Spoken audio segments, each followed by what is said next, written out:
centimeters across 13 acres, not with sides aligned to cardinal directions with precision that rivals modern laser equipment, and definitely not when you realize they placed one block every minute to every 3 minutes for 26 years straight. Yet there it stands, the only surviving wonder of the ancient world, hiding construction secrets that still baffle modern engineers. Here's what nobody tells you about the pyramids. We've been asking the wrong questions.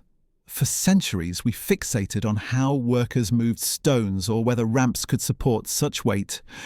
Meanwhile, the real mystery sat hidden in plain sight, carved into the very architecture we thought we understood. Because new evidence suggests the pyramid wasn't just a tomb, it was a machine. Dr. Simon Andreas Schuring from Weill Cornell Medicine published research in 2025 that flips everything upside down.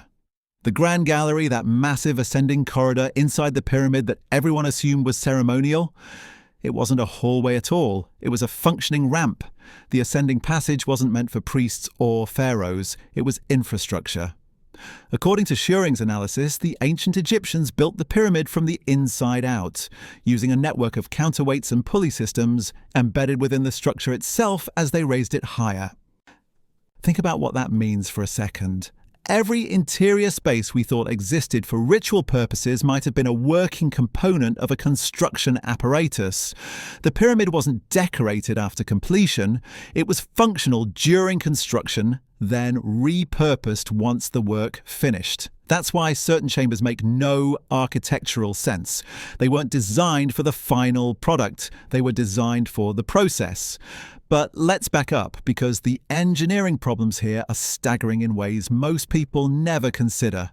You've got 481 feet of precisely stacked stone. The foundation alone covers 13 acres, leveled with accuracy comparable to modern construction methods. Except they didn't have modern construction methods. No laser levels, no computer-aided design, no heavy machinery, just copper tools, rope, wood, and human ingenuity operating at a scale that seems physically impossible. And here's where it gets stranger. Between 2011 and 2013, archaeologists discovered something extraordinary at Wadi al-Jarf, near the Red Sea. Ancient papyri, logbooks written 4,500 years ago by an Egyptian official named Mera, describing the day-to-day operations of pyramid construction. These aren't myths passed down through generations. They're administrative records, the equivalent of shipping manifests and work orders, detailing how limestone blocks were transported from Tura quarries to Giza by boat. The diary of Mera confirms what researchers suspected but couldn't prove. The Egyptians used water, not just for drinking or farming, for transportation on an industrial scale. A 2024 study mapped an extinct branch of the Nile called the Ahramat branch that once flowed directly past the Giza Plateau. This waterway stretched 64 kilometres, measured half a kilometre wide and reached depths of at least 25 metres. Deep enough for barges loaded with multi-ton stone blocks.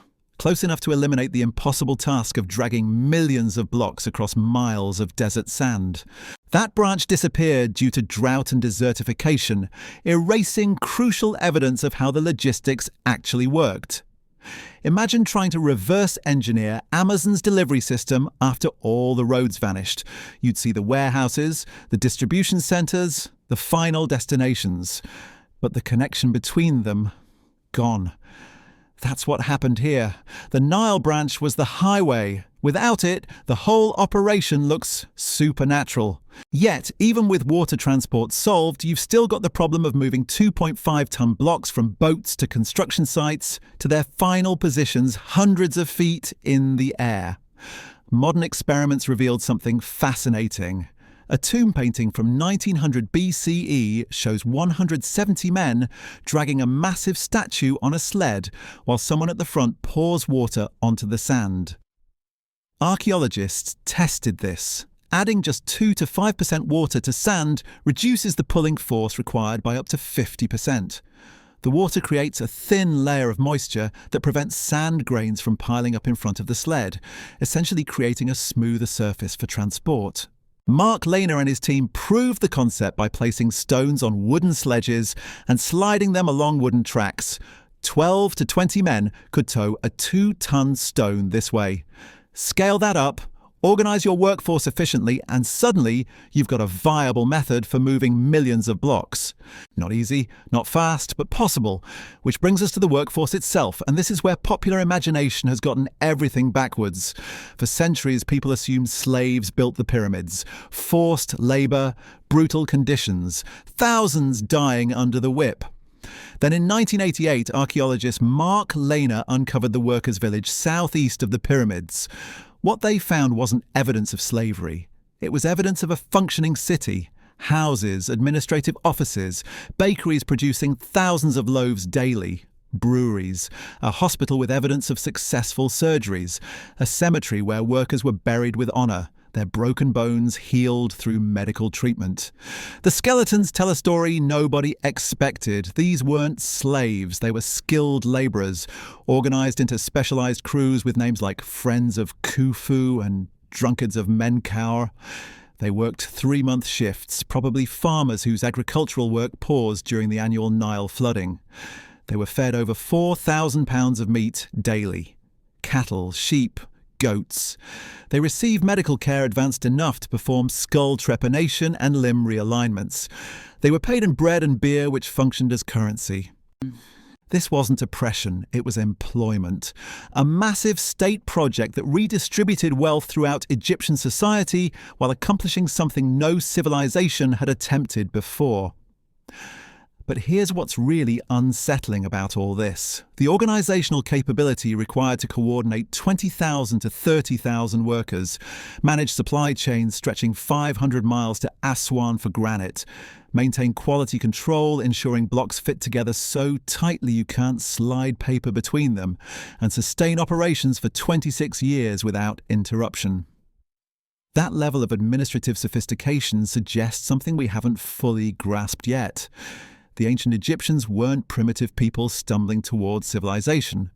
They were already there, operating systems of logistics and management that wouldn't look out of place in a modern construction project, which raises an uncomfortable question. What else did they know that we've forgotten? The precision is what breaks most theories. You can explain the logistics, justify the workforce, map the water transport, but then you look at the actual construction and something doesn't add up. The Great Pyramid's base is level to within 2 centimetres across 13 acres. That's accuracy comparable to modern laser levelling. The sides align to true north with almost perfect precision, yet compasses didn't exist, and the North Star wasn't positioned where it is today. Egyptian engineers tracked stars across the sky, bisected the arcs, and calculated true north using astronomical observation. That's not primitive. That's sophisticated surveying requiring mathematical understanding that supposedly wouldn't be formalised for centuries. The blocks themselves tell an even stranger story, fitted so tightly you can't slide paper between them. Not just at the visible exterior, but throughout the interior structure. 2.3 million blocks placed over 26 years means one block positioned every 2 to 3 minutes, accounting for 12-hour work days. Every single one cut precisely, transported without damage, and placed with millimetre accuracy for 26 years straight. Without blueprints as we understand them, without standardized measurement tools, without the technological aids we consider essential for large-scale construction. How do you maintain that consistency? Quality control across decades, multiple work crews, seasonal labor rotations. You need systems, standards, training protocols that ensure every stonemason, every surveyor, every crew supervisor understands exactly what's required. That level of organisational structure isn't accidental. It's institutional. And then there's the Grand Gallery. Conventional interpretation says it's a ceremonial passage leading to the king's burial chamber.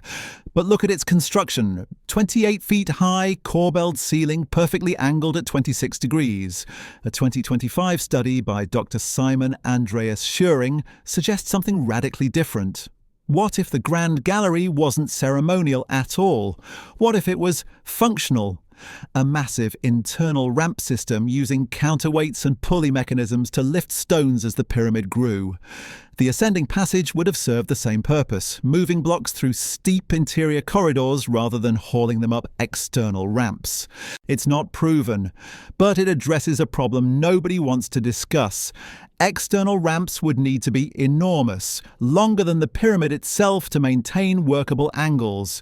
Where's the archaeological evidence for ramps that massive? Where are the construction scars on the surrounding plateau? Archaeologists acknowledge ramps were used, but also admit the ramp theory is incomplete, requiring supplementary methods nobody can definitively identify. The 2018 discovery at Hatnub changed assumptions.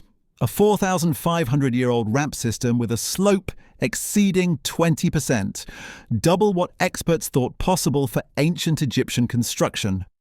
The system used a central ramp flanked by staircases with post holes, suggesting a pulley arrangement that multiplied lifting force.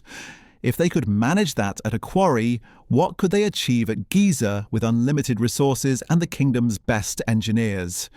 But here's what really unsettles me. Earlier pyramids might have used completely different methods.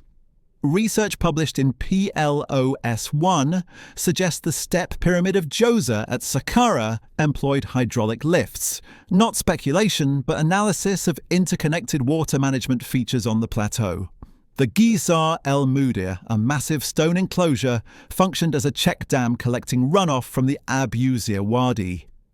This was during the Green Sahara period when North Africa had substantially more rainfall. Channels inside the pyramid could have carried water to power a primitive hydraulic system, essentially a water-powered lift raising stones to higher levels. Different pyramids, different techniques. Djoser's generation used water power. Khufu's generation developed internal pulley systems. Each era building on knowledge from the previous one, refining methods, increasing scale. That's technological progression happening in real time, documented in stone across generations. The tools complicate everything further. Arsenical copper or bronze hardened through repeated hammering. Effective, but not what you choose for cutting 2.3 million limestone blocks with precision. Yet the cut marks remain. Clean edges, smooth surfaces, uniform dimensions.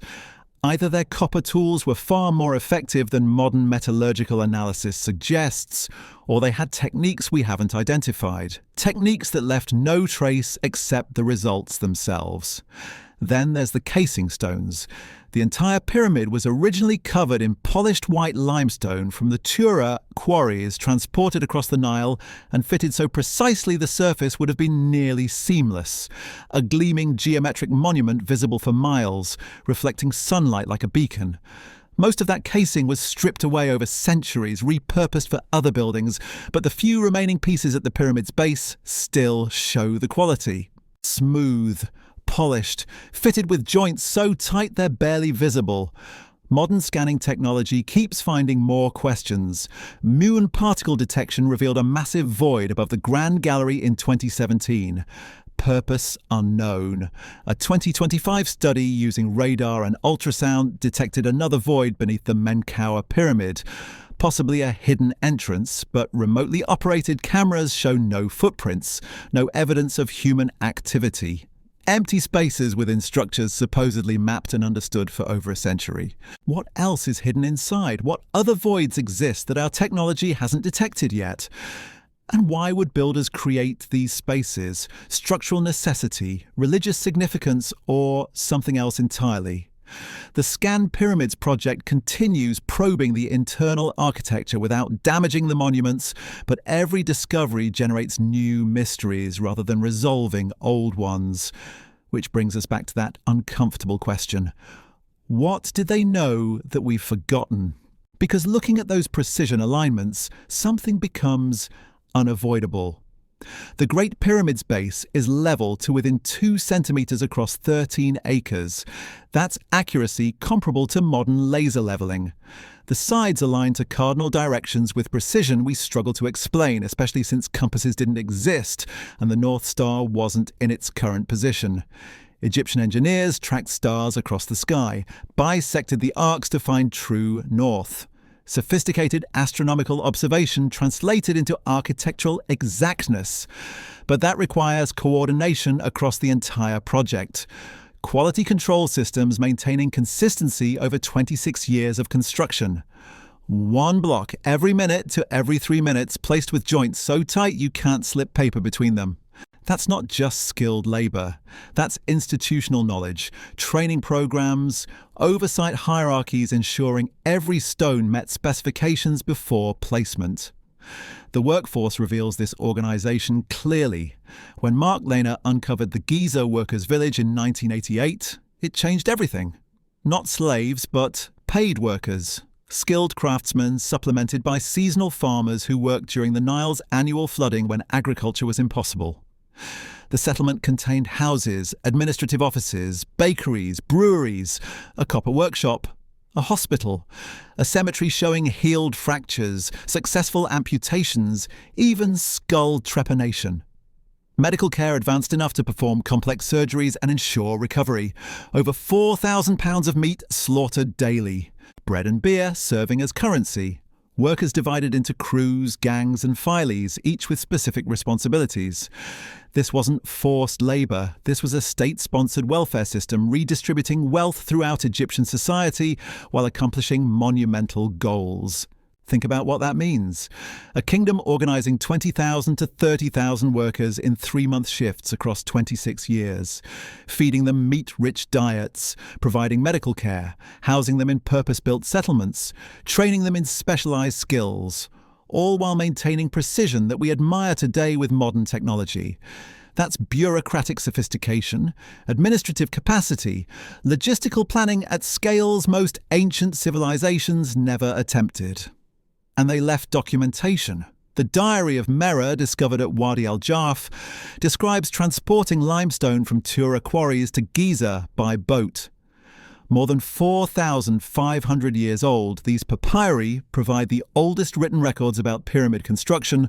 They confirm the extinct Nile branch, the Aramat branch, discovered through satellite imaging in 2024.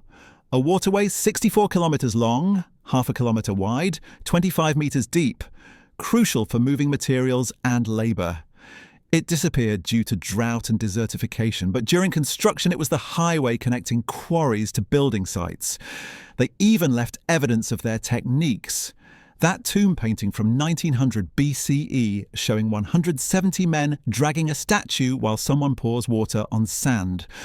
Modern experiments proved adding 2 to 5% water reduces pulling force by up to 50%.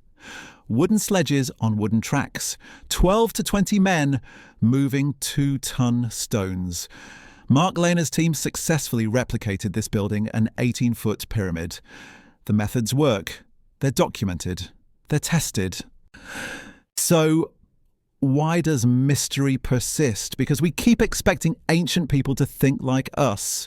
We assume they needed our tools, our machinery, our approach, but they had something we've largely lost: generational knowledge transfer, institutional memory spanning centuries, each pyramid building on lessons from previous ones.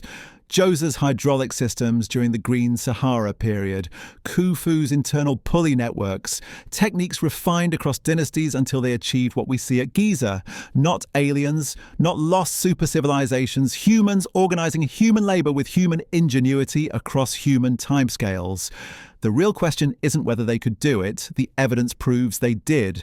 The question is what we've forgotten about large-scale human cooperation. How do you coordinate 30,000 people without digital communication? How do you maintain quality standards across decades without modern project management? How do you train specialists, rotate workers, feed populations, provide healthcare, all while building something that lasts 4,500 years? They knew. They documented it in papyri, in tomb paintings, in the archaeological record of workers' villages. They left the tools, the quarries, the ramp systems. The Hatnub discovery proved they could handle 20% slopes with post-hole pulley arrangements. Dr. Schuring's 2025 research suggests the Grand Gallery functioned as a working ramp, not ceremonial space. Internal construction methods we're only now beginning to understand. But here's what really matters. Every new discovery, every scanning technology revealing hidden voids, every analysis of construction techniques brings us closer to understanding not what was impossible, but what was actually achieved. The pyramids aren't evidence of forgotten super technology. They're evidence of what sustained human effort, institutional knowledge, and generational dedication can accomplish. They're proof that ancient people were just as intelligent, just as capable, just as innovative as we are. They simply applied that intelligence differently, built institutions that preserved knowledge across centuries, and created systems we've spent millennia trying to understand. The mystery isn't that they did it. The mystery is that we're still trying to figure out how to replicate that level of societal organization, that depth of institutional memory, that commitment to projects spanning generations. They didn't need our technology. They had something arguably more powerful. They had time, knowledge, organization, and the willingness to think in timescales beyond individual lifetimes. That's what built the pyramids. That's what we're still learning from them today.